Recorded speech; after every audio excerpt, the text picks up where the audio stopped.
Welcome to Audi MedCup TV and day 3 of the first event in Cascais. We've had some really dramatic racing out there today. Winds topping about 25 knots, men overboard, penalties, it's all been happening out on the water. And today, to join me in the studio to chat a little bit about that is from Bribon, Ignacy Trier, and Hello. From Bigamist, we have Renato Conde. And guys, it's been a tough day out there. You're exhausted, are you feeling a bit battered? Ignacy? Well, I'm salty, I'm wet, and tired. Has been an exciting day outside there. The first race has been amazing, has been great. Sailing around 20 knots. Personally, on Bribon, we did fantastic race. We did not make a great start, but we did a good recovery in the first upwind. So we positioned our boat in second place in the top mark, and very close to Quantum.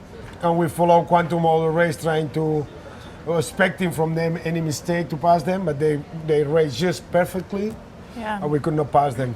Second race has been more dramatic for us. Yeah, for sure. It was definitely a difficult day out there. But before we get into the racing, before racing today, we had a very special guest join us. We've already had the actor Jean Reno here this week and the German supermodel Eva Padberg, but a big fan of sailing, a big fan of the Audi MedCup, and a very big star joined us in the village today. The Audi MedCup attracts some of sport's most famous faces. Today, it was a legend from the football world.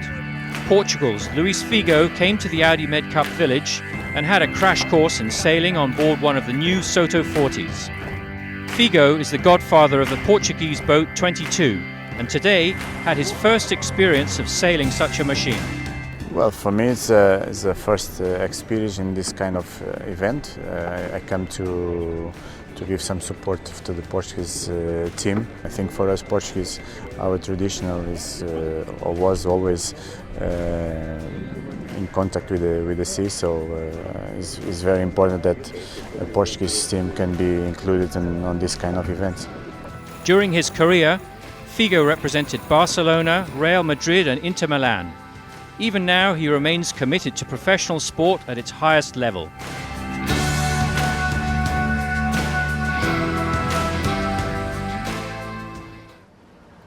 Well, after a while we did manage to drag all the fans away from Figo and get the attention back to sailing, and Cascais really turned on the conditions today. As we said before, about 25 knots we got out there today, really spectacular racing. Ignacio, I just want to ask you about, I mean, we've got 7 new boats in the fleet this year out of 8 in the TP52 fleet. We've sort of seen how they're going to develop, I mean, over the last couple of days. What's your initial reaction to how they're going, and have we really seen the best out of them out there today? Well, I mean, we are the oldest boat on the fleet, but honestly, I think our boat is still fast and competitive. It's more about the team, more than the boat. If we do a good start and we race well, we are there. Yesterday we won a race. Today we finished second in one race, so the boat is there. I mean, to have a new boat always is a small advantage, but it's advantage that I think we hope that we're gonna be able to cover with our knowledge of the boat and our experience. So we're happy with our boat, even if it's not a new boat. Yeah, okay then. Well, these things do go lightning fast out on the water, so let's take a look at the action of the TP52 fleet from day 3. Day 3 of the Audi MedCup saw blustery conditions meet the fleet once again as they raced for the Trofeo de Cascais. Plenty of great sailing, plenty of sunshine, plenty of wind, plenty of waves and plenty of great rides.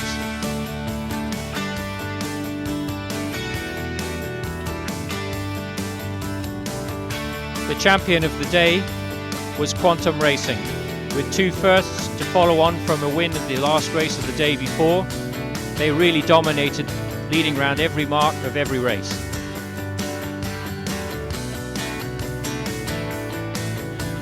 Short tacking on the way up to the weather mark, Quantum controlled the fleet perfectly, keeping Audi Azura sailing team at bay and container as well. But probably the most dramatic incident of the day was when the lifeline broke on Synergy, dropping 3 of the sailors into the Atlantic, where they had to swim to the jury boat to be rescued before they were put back on board the boat. But it was a champagne sailing day for Quantum, really dominating, in control and very, very confident.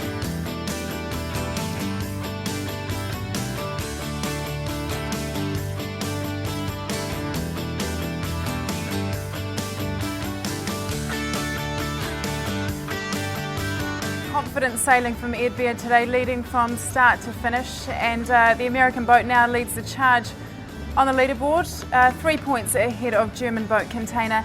Audi Azura sailing team coming into third, Synergy in behind, and Bribon in 5th place. And I guess, Ignacio, the thing about the TP52 fleet is, though, as we've seen so many in past seasons, is that even if you are in 5th place out of 8 boats, just one good race can really catapult you into the lead again, can't it? Well, in fact, today, the second race, we got 2 consecutively penalties from the umpire.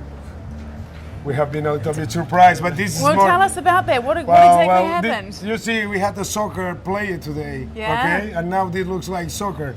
The umpire gives you a yellow card or red card and his perception, and you accept it. You know, it's like... the second one has been a little bit strange, the second penalty. And they explain us, they give us a second penalty because they think the infraction we did was in purpose. So it's a lot to discuss about that and a lot to argue, but this is not the moment now and it's not the place. Okay. But what I want to say is if we don't got that penalties, we could easily finish second or third in the second race, because we was in second in that moment. We finished last after the penalties. That means in this moment we're gonna be fourth, very close to the third. So yeah, in one day everything can change. Tomorrow is the offshore race, has extra points. We're gonna cross the fingers, try to win that one, and we're gonna be in the front of the fleet again. Yeah, well, so much happened in the TP52 fleet today. We could talk all day about it, but it was a very exciting day of racing in the Soto 40s too. Let's take a look at the action from day 2 of the Soto 40 class. They're not sailing a little bit too deep. Yeah, I think you're right. The spinnaker goes behind the mainsail and collapses.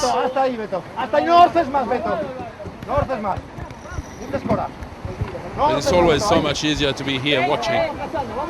Armchair admirals, they call us.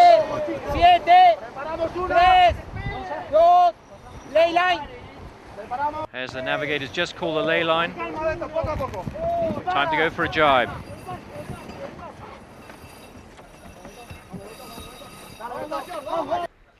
He's only got one turn on that spinnaker. Nice wing and wing here. Did you see that? The spinnaker fell on one side, the mainsail on the other side.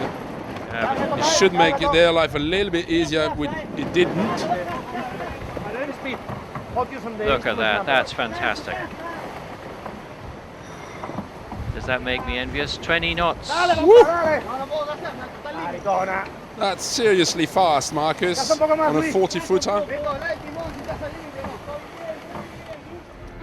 The Soto 40 fleet had fantastic racing as well, really enjoying the fresh conditions downwind, plenty of control problems and plenty of score.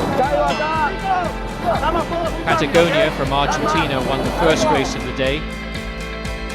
Iberdrola having won both races yesterday, proving that they are definitely beatable. The last race of the day saw a few incidents when the wind really freshened up. Here's Patagonia broaching and losing control.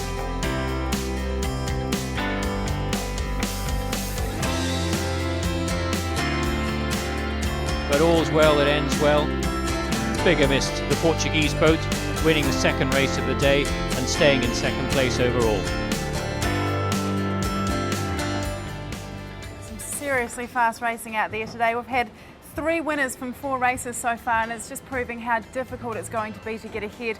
At the moment, as it stands, Iberdrola is leading the charge in the Soto 40 class on 6 points, followed by the local boat Bigamist And from Bigamus, we have Renato here, and I just want to speak to you about today. I mean, that was pretty exciting, getting up to 20 knots. How exciting are these boats to race? It's like a big laser. It's a very fun boat. It's an easy boat. It's not a complex boat like a TP52. It's very easy. We don't have a lot of sails to change and think about it. It's a very cool boat. Yeah, cool and faster. Yeah, and you won the second race of the day. How exciting was that to win effectively on your home waters? Yeah, in Portugal? we expect this result after the first race, but it's a little difficult to catch. But it's very good for us. We need it because we need to catch the way to win the race. I think we try to do it. Yeah. Now you've switched from the TP52s last season to the Soto 40s. Yeah. What are the big differences there? The grinding, the big difference. Yeah, grinding. You don't have the big guys to help you.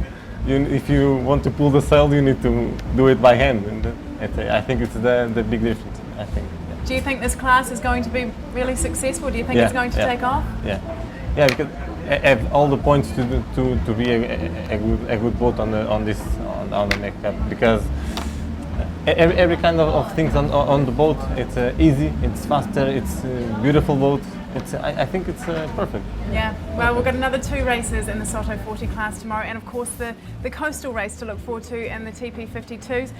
Looking ahead to conditions, pretty much the same as today from the north-northwesterly direction, and maybe a little bit lighter, so perfect for the coastal race. We will be live on Audi MedCup TV from 12:55 onwards. That's local time and GMT. Thanks for joining us this evening, and we'll see you again tomorrow.